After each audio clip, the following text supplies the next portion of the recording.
Hey there, audio fans. Today we're talking about breaking in your audio components. What it is, why people do it, and how it might affect your sound. You've probably heard folks say you need to let new speakers or other gear warm up or loosen up with some use.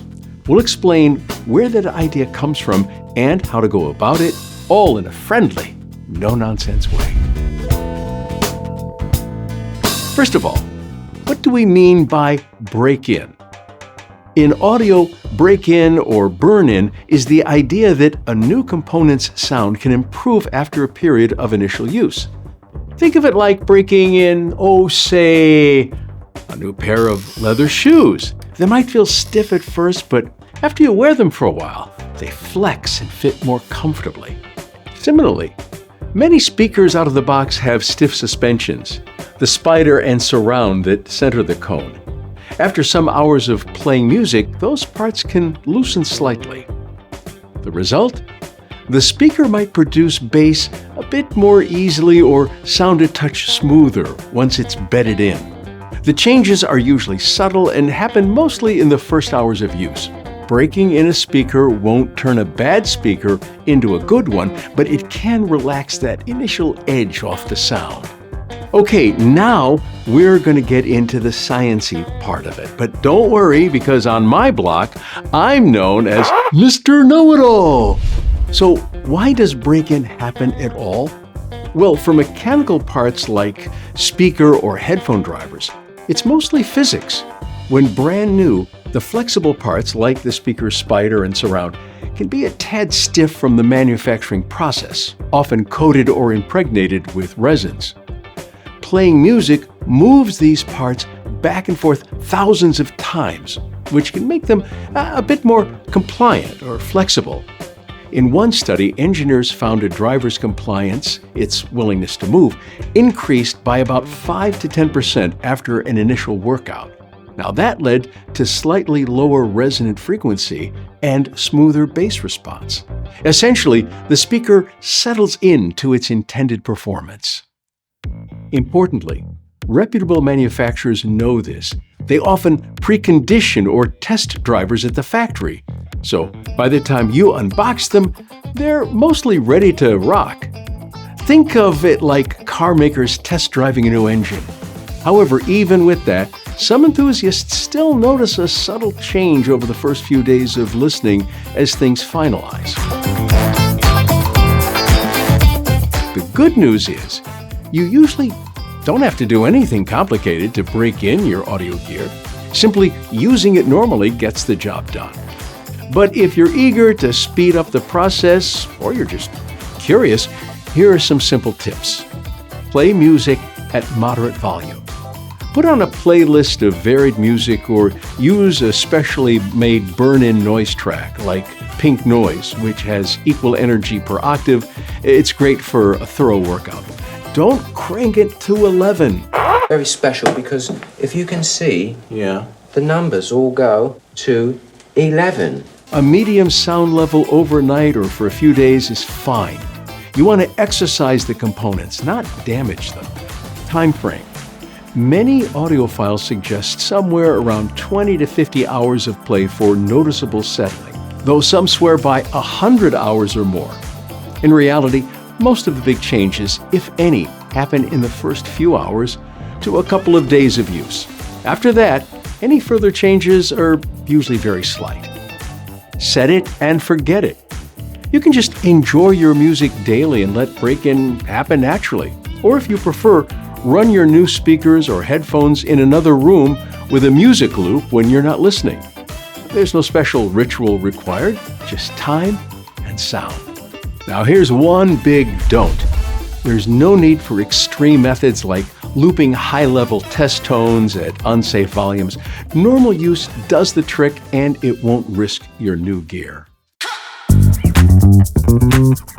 Now we have to talk about the elephant in the room. Does break-in truly make an audible difference, or is it just all in our heads? This topic sparks heated debates in the audio world. Some listeners and even some engineers argue that break-in effects are overstated or even imaginary. They point out that in controlled tests, measured changes in sound before versus after break-in are often minor to non-existent, especially for electronics or cables. For example, one well-known testing outfit measured headphones over 120 hours and found virtually no change in frequency response. From that point of view, any perceived improvement might just be us getting used to the sound, sometimes called brain burn-in, rather than the gear actually changing. On the other hand, many audiophiles and manufacturers firmly believe break-in is real. They'll tell you they hear their new speakers open up after a couple of days, or that a headphone's treble smooths out after a week of use. Even big speaker companies acknowledge some physical changes. Bowers & Wilkins, for instance, notes that while their drivers do physically loosen with use, the changes are modest and mechanical in nature. And crucially, speaker makers often account for break-in by testing or running drivers at the factory so specs are stable, a sign that they believe in getting consistent performance after a short run-in. So, who's right? Probably a little bit of both. There's no question that mechanical components, speakers, headphone drivers, do change slightly with initial use. That is science. Whether those changes are always big enough to hear, well, that's another matter. And it likely varies case by case and person by person. Our advice? Keep an open mind.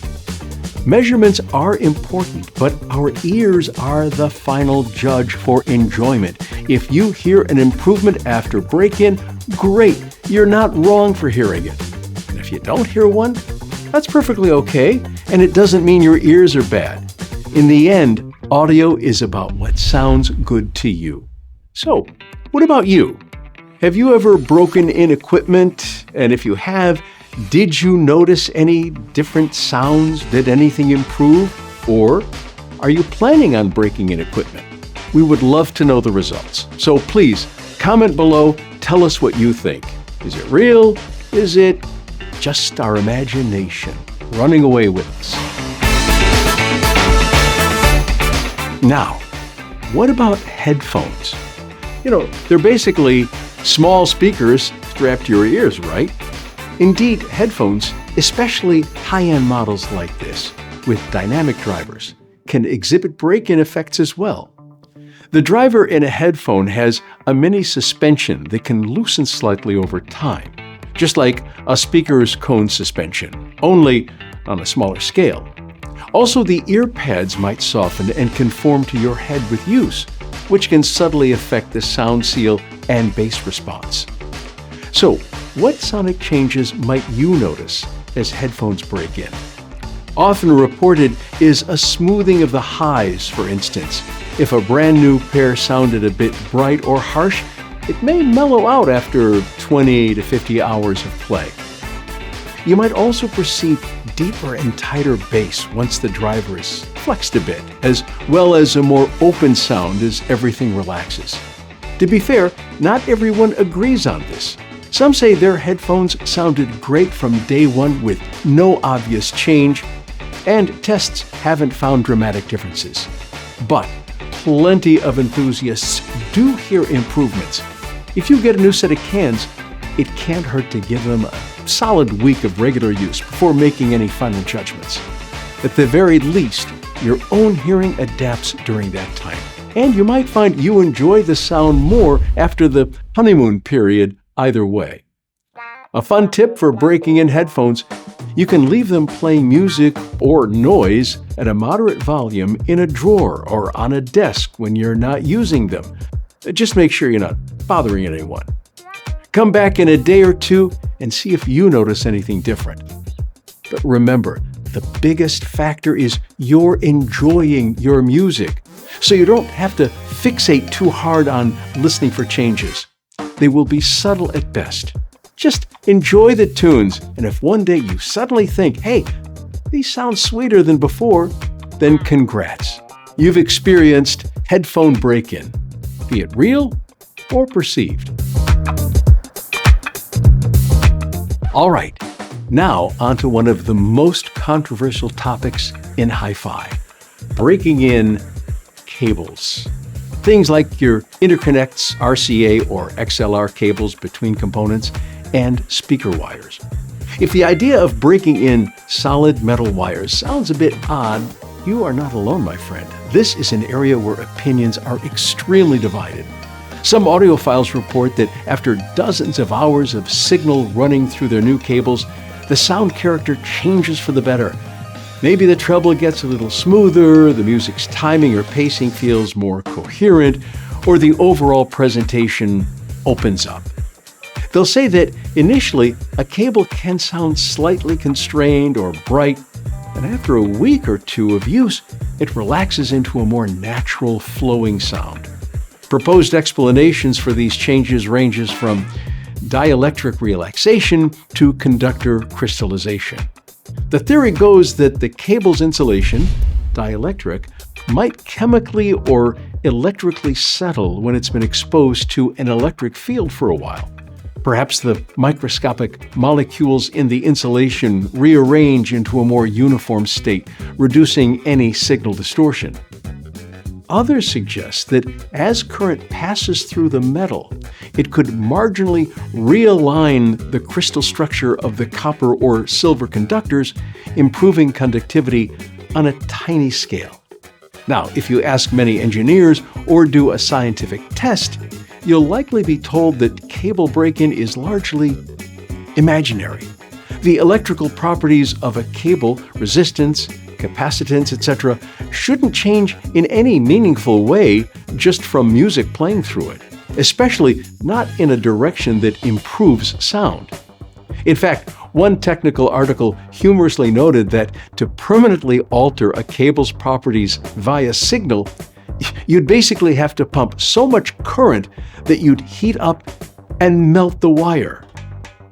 Definitely not recommended. So scientifically, there's little hard evidence that normal audio signals materially change a cable's performance over time.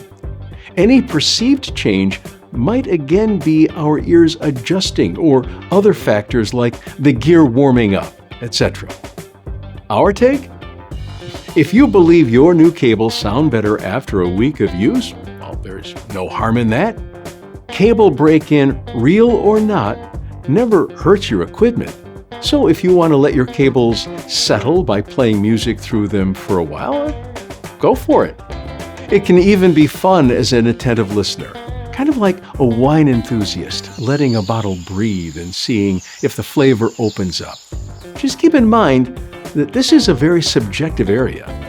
Feel free to experiment, but also be a bit skeptical of any wild claims. The differences, if they exist, will be subtle at best. The real test, as always, whether you're enjoying the sound. Woo! That was a lot. And again, there is a debate to be had. We would love to know what you think. Is break-in a real thing, or is it a kind of woo-woo or hooey-hooey? Let us know in the comments below what you think, because we love to start conversations. Did I just say hooey-hooey? Anyway, let's start a conversation. To wrap up, breaking in audio components is partly science, partly subjective experience. Speakers and headphones definitely can change a bit as their moving parts loosen up. Electronics like amplifiers or DACs might need only a short warm-up rather than long-term break-in. And cables, well, that's up to what you believe and hear. The key takeaway is it never hurts to break things in. At worst, you've given yourself an excuse to enjoy a lot of music on your new toy. That's not a bad thing at all. At best, you might eke out that last 5% of performance and fall in love with the sound even more. Whether you're a skeptic or a believer, audio is about joy. So take your time with your new gear. Listen for any changes, but most importantly, enjoy the journey. Here at Audio Advisor, we know that the right gear makes all the difference. That's why we're committed to helping you get it right. with personalized support and decades of experience. Call us at 1-800-942-0220 or visit audioadvisor.com to get advice from our experts. If you appreciate content like this, be sure to like, subscribe, and share your thoughts in the comments. I'm Ray Miller. Happy listening.